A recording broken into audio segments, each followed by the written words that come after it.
এই সৌদি আরবে এসেও বাংলাদেশের রাজনীতি থেকে বাঁচতে পারলাম না। এই সৌদি আরবে বাংলাদেশের রাজনীতি চলে, যে যার দলের সংগঠন খুলে রাখছে। এমনকি এই সৌদি আরবের বাঙালি করে যাইয়া যাইয়া বলতেছে ওই দলে ভোট দিয়েন, এই দলে ভোট দিয়েন।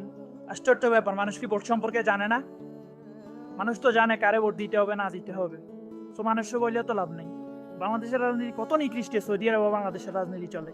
বাংলাদেশের রাজনীতি খুবই ভয়ঙ্কর, যে রাজনীতি মানুষ বাঁচতে দেয় না। আমাদের হাদি বাইরে শেষ করে দিছে। এরপরে আমাদের পাশের জেলা লক্ষ্মীপুর একটা ছেলে আওয়ামী লীগ করে, ওরে মাইরা ফেলছে। অথচ ছেলেটা আমার বয়সী, ছেলেটার হয়তো কোনো দোষই নেই, কিন্তু তারে মাইরা ফেলছে। আরো এরকম হাজার হাজার মানুষ মাইরা ফেলছে, সাধারণ মানুষ বাঁচতে দেয় না, চুরি টাকা দিতে হয়। এমন রাজনীতি করিয়া কি লাভ?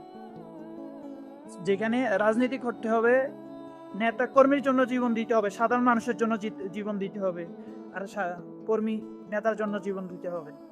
এটা হচ্ছে রাজনীতি। আমরা রাজনীতির প্রেক্ষাপটই বুঝি না, আমরা দৌড় দিই রাজনীতি করার জন্য। বাংলাদেশের, আমি মনে করি বাংলাদেশের কোনো দলই ভালো না। আমি রাজনীতি করি না, আমি ভোট দিব না, তা আমার ব্যক্তিগত ব্যাপার, ভোটটা আমার, আমি যার ইচ্ছা তারে ভোট দিব। আমার থেকে বাংলাদেশের কোনো দলই ভালো লাগে না পার্সোনালি ভাবে। কার থেকে কোন দল ভালো লাগে সেটা আমি জানি না, আমার থেকে ভালো লাগে না।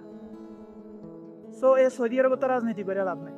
আমরা আসছি দেশের জন্য, নিজের পরিবারের জন্য। সৌদি আরবে তো আমরা রাজনীতি করতে আসি নাই। দয়া করে এই সৌদি আরবে অন্তত রাজনীতিটা বন্ধ করেন। আমরা এখানে শান্তি মতো বাঁচতে আসছি, কিছু টাকা কামাইতে আসছি, রাজনীতি করতে আসি নাই। দয়া করে আমাদের বলা বন্ধ করেন এই রাজনীতির কথা, এবং কি রাজনীতি বন্ধ করেন। দেশ থেকে আসছি রাজনীতির কারণে, এই রাজনীতি খুব খারাপ।